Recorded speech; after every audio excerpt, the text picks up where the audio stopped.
What is going on, guys and gals? It is your boy J-Love coming back at you with another video, guys. As the title says, we're going to be talking about what to do if a broker's trying not to pay you.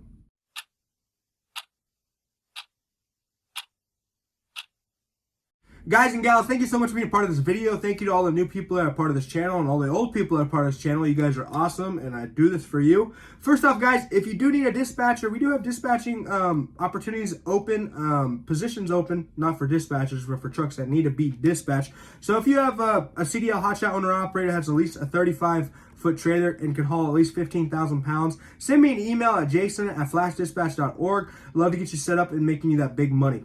Now, guys, as the title says, we're going to be talking about what to do if a broker does not pay you.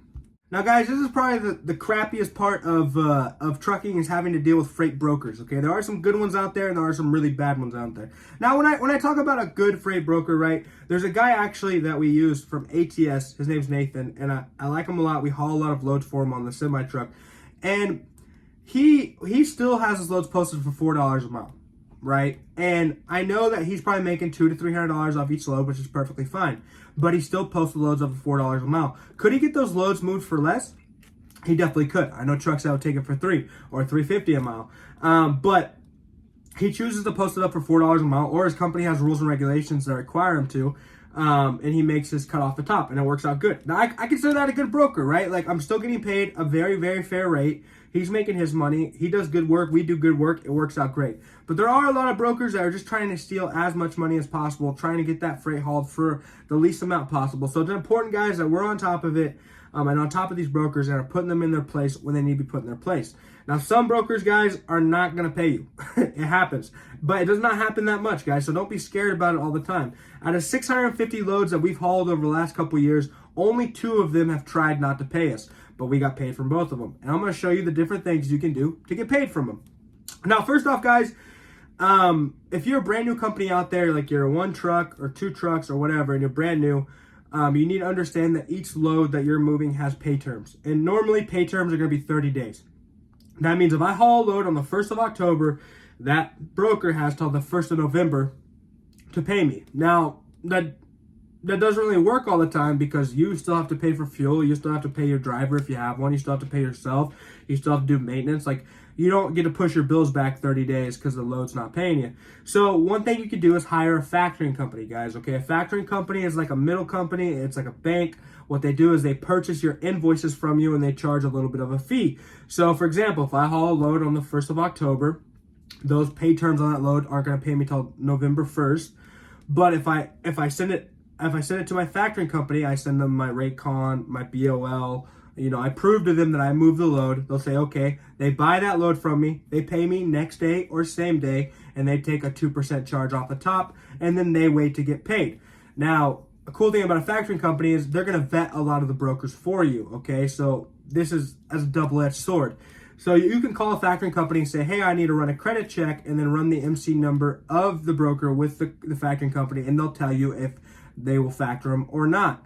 Now, sometimes, guys, they won't factor a lot of newer brokerages, which I'm not against using a newer brokerage. Like I've said, guys, we've hauled over 650 loads the last 2 years, only haven't gotten paid off a couple of them.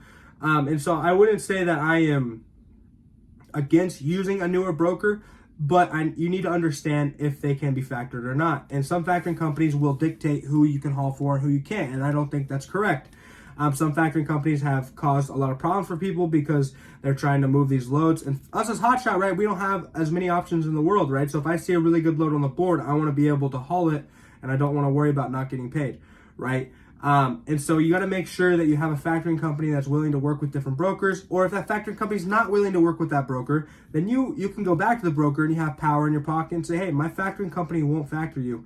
I need to get paid next day, or I need to understand your pay terms a little bit better. I need to do a 3-day pay term or whatever, and use that as motivation, or use that as a way to what's the word I'm looking for? Haggle with the broker, right? Get more money out of them, whatever you need to do, get paid quicker, right?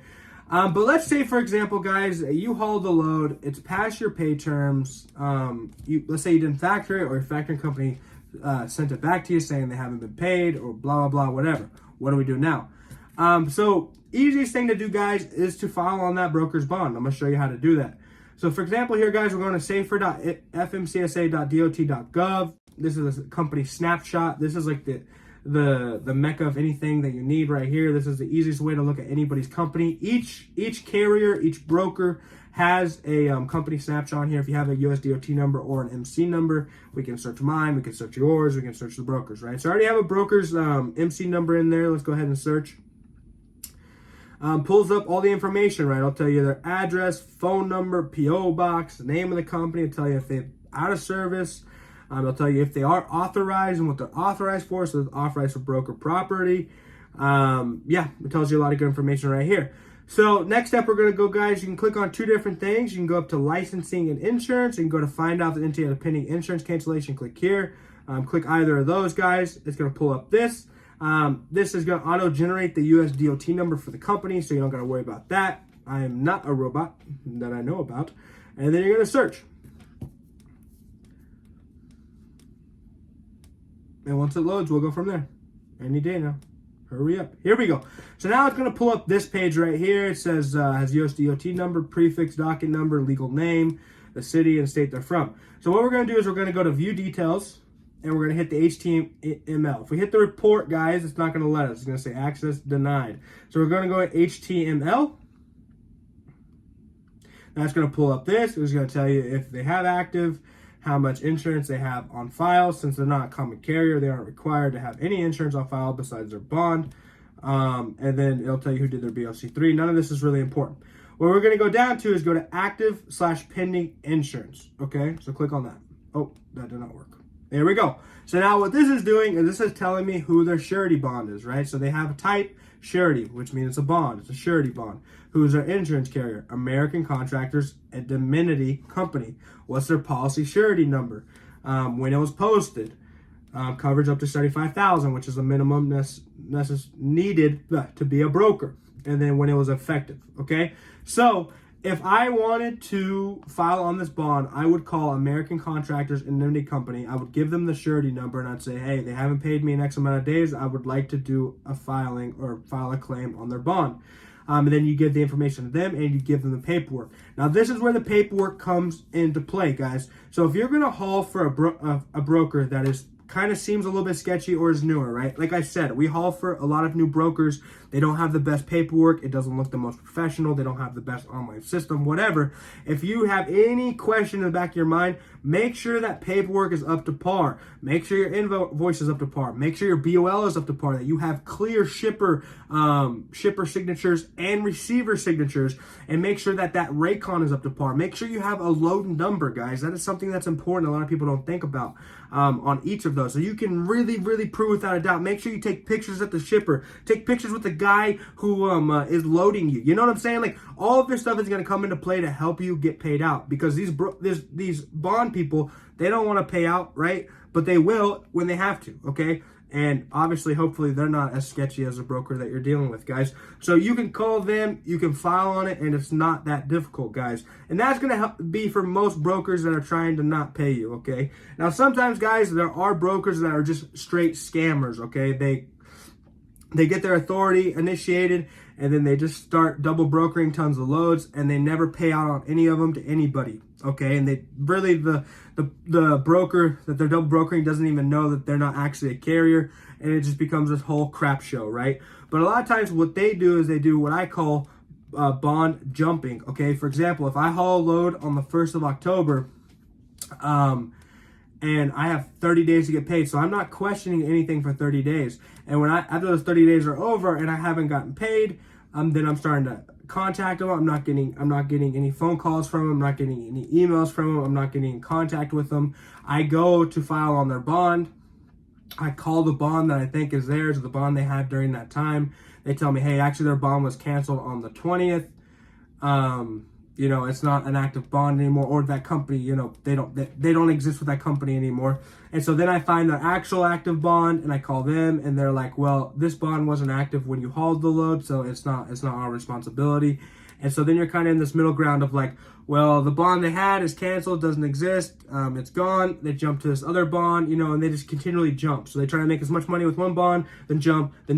And so like, they're able to keep their activity a lot longer and to steal as much money as possible. Now, one thing that can help out, guys, is actually hiring a collection agency. This is a collection agency I hired for the last load. I had a load that was paying $2,100.